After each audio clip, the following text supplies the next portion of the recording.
Hello everyone, आज के इस नए वीडियो में आज हम डिस्कस करने वाले हैं समास और उनकी भेद। बेसिकली इस वीडियो में आज हम डिस्कस करने वाले हैं कॉन्सेप्ट। किसके कॉन्सेप्ट हम लोग पढ़ने वाले हैं? कॉन्सेप्ट हम लोग पढ़ने वाले हैं समास के। जो कॉन्सेप्ट होगी फिर हम लोग उससे परिभाषा निकालेंगे कि उसकी परिभाषा क्या हो सकती है। फिर हम लोग उसके गुण देखेंगे और फिर कई सारी चीज़ देखेंगे, जैसे समास पद को जानेंगे, समास विग्रह को जानेंगे और एंडिंग में हम लोग उसके भेद पढ़ेंगे। सो ये सारी चीज़ हम लोग इस वीडियो में हम लोग पढ़ने वाले हैं। So watch till then and why you waiting for, so let's get started. आइए गाइस, अब हम लोग देख लेते हैं समास के कॉन्सेप्ट। सबसे पहले हम लोग कॉन्सेप्ट समझते हैं, फिर हम लोग वन बाय वन करके सब कुछ समझते जाएंगे।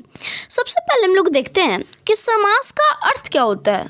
पहले हम लोग अर्थ समझेंगे, फिर ही ना हम लोग आगे डिस्क्राइब कर पाएंगे। समास का अर्थ होता है संक्षेप। संक्षेप भी आप समझ रहे हैं, मतलब बड़े से छोटा होना, ठीक है, ये आप समझ रहे हैं। अब इसका मतलब आप थोड़ा और हद तक आप सोचिए कि समास का जब अर्थ हो रहा है संक्षेप, तो समास भी कहीं ना कहीं संक्षेप होगा, मतलब छोटा होगा। मतलब समास की सहायता से हम क्या करते हैं? समास की सहायता से हम थोड़े शब्दों में, बहुत कम शब्दों में बहुत अधिक बात करते हैं।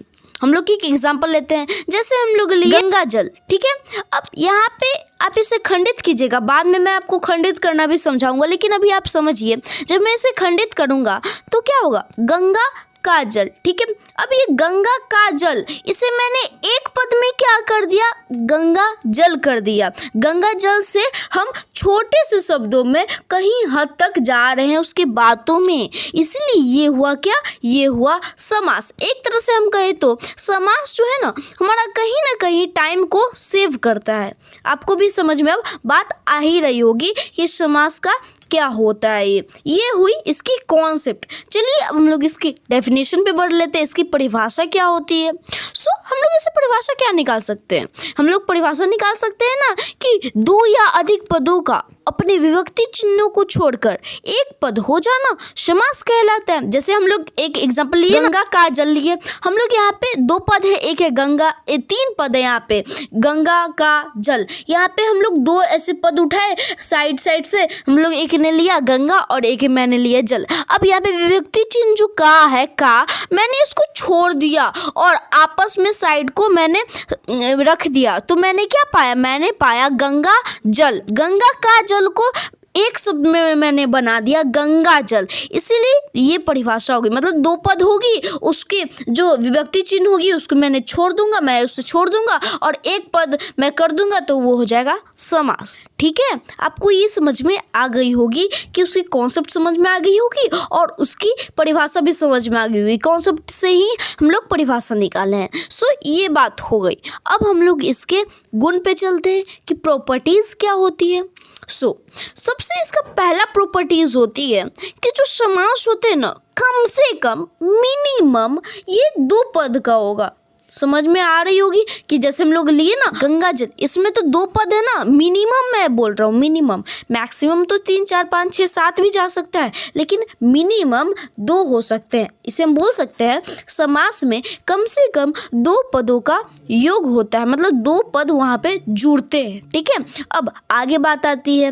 अब इसमें क्या होता है? इसमें होता है 2 या अधिक पद एक पद हो जाते हैं, मतलब 2 या अधिक पद। जैसे हमने लिया ना गंगा का जल, इसमें मैंने क्या किया? एक पद बना दिया, ये भी इसके गुण है। ठीक है, सो ये हमारे 2 प्रॉपर्टीज हुए। आप लोग को अब समझ में आ गई होगी, कॉन्सेप्ट समझ में आ गई होगी, उसकी डेफिनेशन मतलब उसकी परिभाषा समझ में आ गई होगी और उसके प्रॉपर्टीज कुछ 2 ही गुण थे, हम लोग उनसे निकाले थे, ये आपको समझ में आ गई होगी। ठीक है, अब हम लोग समस्त पद, समाग, विग्रह और उसके भेद पे चलते हैं कि वो क्या होते हैं। सो आइए गाइस, अब हम लोग देख लेते हैं समस्त पद और समास विग्रह क्या होते हैं। सबसे पहले हम लोग देख लेते हैं समस्त पद क्या होते हैं। ये ज़्यादा कुछ नहीं होते, ये शब्दों का जो समूह होता है उसे संक्षिप्त बना देना, वही होता है समस्त पद। हम लोग कह सकते हैं विभिन्न शब्दों के समूह को संक्षिप्त करके बना शब्द, उसे समस्त पद कहते हैं अथवा उसे समासिक पद भी कहते हैं, दोनों कह सकते हैं, लेकिन अधिकतम यूज होता है समस्त पद। ऐसे आपको याद करना है, समस्त समासिक पद भी याद करना है, ऐसे तो समस्त पद होता है। ठीक है, मतलब क्या, मतलब हमने लिया था ना गंगा जल, यहाँ पे हम लोग इसे जब खंडित करेंगे गंगा का जल होगा, तब यहाँ पे समूह है ना, समूह, हम इसे संक्षिप्त कर दिए, गंगा जल कर दिए। अब गंगा जल क्या होगा, गंगा जल ही समासिक पद होगा या समस्त पद होगा। आई समझ में बात? अब ये हो गई क्लियर। अब आते हैं समास विग्रह क्या होते हैं। ठीक है, अब समास विग्रह ज़्यादा कुछ नहीं होते, जो समस्त पद होते हैं ना उसे अलग अलग जो करने की प्रक्रिया होती है उसे ही समास विग्रह कहते हैं। हम लोग कह सकते हैं कि समस्त पदों को अलग अलग करने की प्रक्रिया समास विग्रह कहलाती है। अब आप लोग को बहुत अच्छी तरह से समझ में आ गई होगी। अब आप एक नोट कर लीजिएगा। ठीक है, नोट क्या कर लीजिएगा, समस्त पद में भी मुख्य दो पद होते हैं। मतलब समस्त पद क्या होते हैं, जो गंगा जल हुआ ना, गंगा जल वो हुआ ना एक समस्त पद। अब उसमें भी एक दो पद होते हैं। कौन कौन से पद होते हैं, एक होते हैं पूर्व पद और एक होते हैं उत्तर पद। अब पूर्व पद क्या होते हैं, उत्तर पद क्या होते हैं। पूर्व पद मतलब होता है पहले वाला पद, उत्तर पद मतलब होता है बाद वाला पद। अब आप लोग क्या क्या सीख लिए, अब आप लोग सीख लिए समास की कॉन्सेप्ट सीख लिए, समास के आप लोगों ने परिभाषा सीख ली, डेफिनेशन सीख ली, प्रॉपर्टीज सीख ली, गुण सीख ली, फिर समस्त पद सीख लिए, समास विग्रह सीख लिया। अब बची ही क्या है, अब बची है उसके भेद कितने होते हैं, उसके प्रकार कितने होते हैं। तो चलिए अब हम लोग सीखते हैं समास के कितने भेद होते हैं। सो आइए गाइस, अब हम लोग देख लेते हैं समास के कितने भेद होते हैं।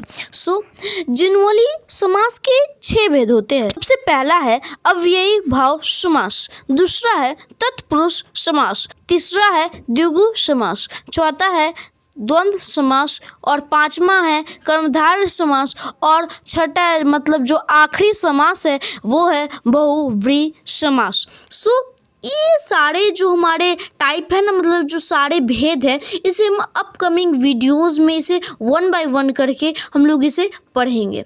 इस वीडियो में बस इतना ही।